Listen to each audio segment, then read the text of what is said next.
cette soirée thématique qui est organisée par le réseau Santé Ouest et Camembert s'intitule du mal-être aux symptômes. Et on a proposé donc à Marie-Ange Lucchesi, qui est psychanalyste, de nous aider à travailler ce thème avec le docteur Gérard Fouquet et Gérard Eddy. Donc ça prend un peu, le cadre c'est celui du réseau, où on essaye de travailler aussi sur le lien entre la médecine et la psychanalyse, notamment donc depuis de nombreuses années. Là on va s'intéresser, à travers la proposition de Marie-Ange Lucchesi,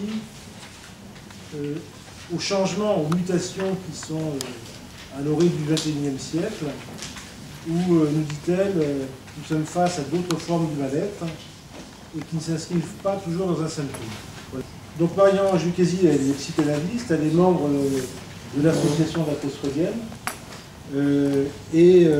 donc responsable du séminaire de psychanalyse qui a lieu à la médiathèque de Martigues depuis de nombreuses années et qui cette année a pris pour thème les nouvelles modalités de la famille.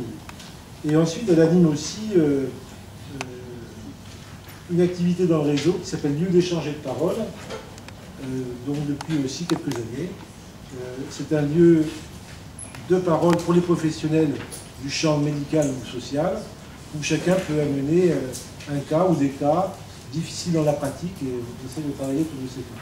D'ailleurs, cette activité reprend à partir du vendredi 10 octobre, c'est une fois par mois, donc on peut s'inscrire auprès du réseau. Alors, avant de parler du XXIe siècle, nous allons faire un petit détour d'abord pour essayer, pour tenter de cerner ce qui est de l'ordre du mal-être et ce qui serait plus de l'ordre du symptôme, même si le symptôme recouvre un certain mal-être, et aussi un petit peu l'histoire du symptôme. Du moins, sur quoi s'est étayé Freud et Lacan pour construire le symptôme, et je dirais en devenir aussi bien pour Freud que pour Lacan. Le mal-être, chacun peut l'éprouver de manière intime, sans toutefois pouvoir le cerner et le nommer. Le symptôme, lui, isole un point de souffrance, il délimite une zone, en deçà ou au-delà de laquelle la douleur n'est plus ressentie. Et c'est intéressant de pouvoir en parler sous cette forme-là, parce que ça fait un lien entre le champ médical et le champ de la psychanalyse. Un symptôme fait souffrir et dans le même temps, il soutient un sujet. Ça serait plutôt dans le champ de la psychanalyse, comme point de vue. Il opère au su ou à l'insu du sujet. Certains ont un symptôme et l'ignorent. Cependant, le patient peut en parler, même de manière confuse, il peut s'en plaindre. Un symptôme fait parler. Ce n'est pas le cas du mal-être, où le sujet peut souffrir dans le silence. Actuellement, la psychiatrie ne participe plus trop à la conceptualisation de la clinique. Elle s'est, dirons-nous, un peu asséchée, figée dans des grilles où le marché pharmaceutique contribue grandement à fixer des traits qui ne correspondent plus à des structures psychiques, ce qui n'était pas le cas à l'orée de sa création. La psychiatrie s'est déshumanisée, elle a perdu son désir de savoir. Les psychiatres eux-mêmes s'en plaignent et se tournent vers la psychanalyse afin de retrouver un intérêt pour la souffrance psychique. Et le symptôme n'a pas que le versant du sens, d'où le fait qu'on puisse se réunir ce soir. Il y a le fait qu'un symptôme, ça soutient, ça tient quelqu'un. Donc, dans cette construction du symptôme, toute l'adresse, tout l'art consistera à authentifier ce symptôme comme solution. Bon, j'en parle un petit peu plus loin,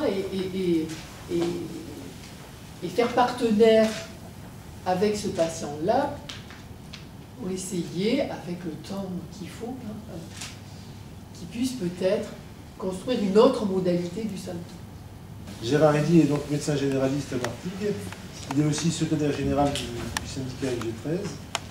Et il travaille... je ne vois pas. Et il travaille aussi... il s'occupe aussi des microstructures, hein, qui est une petite structure. Il y a aussi des psychologues de microstructures qui est là-soir. Et avec Gérard Eddy et Dumont, et Eric Dumont-Girard, qui s'occupe d'une patiente toxicomane et à la précarité. Il s'occupe aussi du bilan de santé des jeunes auprès de la mission locale. Et ce titre est en lien avec les espaces santé jeunes. Et on sait qu'il reçoit aussi beaucoup de public en difficulté et le fait souvent en lien avec des centres d'alcoolologie et d'autres structures. Je te présente brièvement. Merci.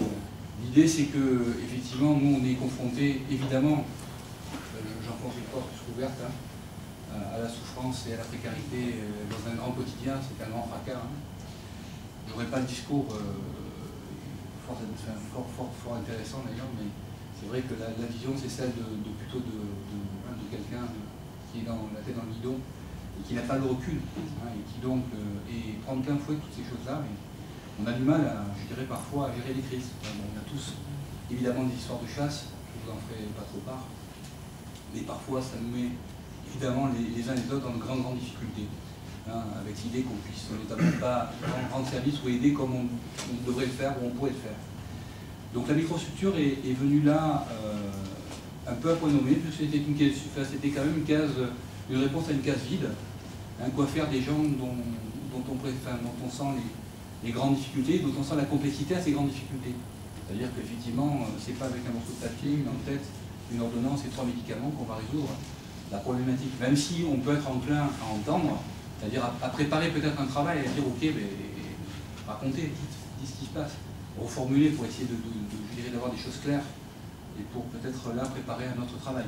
Mais on ne, je dirais concrètement, et à la fois dans l'organisation du soin, l'organisation économique, dans le temps qu'il nous est imparti, il faut être honnête, on ne peut pas faire autrement que cela. Et donc la microstructure est arrivée là. Et l'idée c'était effectivement de travailler donc au plus près de nos cabinets. Ça veut dire quoi? Ça veut dire qu'on nous proposait, nous généralistes, les services, parce que moi je l'ai compris comme ça dans un premier temps. Et après je l'ai compris autrement, j'ai changé après dans ma vision, mais c'est les services en fait d'une psychologue, et d'un psychologue, pardon, et d'une assistante sociale. Bingo, effectivement, on a là déjà des axes dimensionnels qui correspondent à de vraies préoccupations. Et bien sûr que moi j'ai dit ok, comme les confrères, qui ont à peu près les mêmes problématiques, puisque effectivement on a peut-être des choses en commun de ce point de vue-là.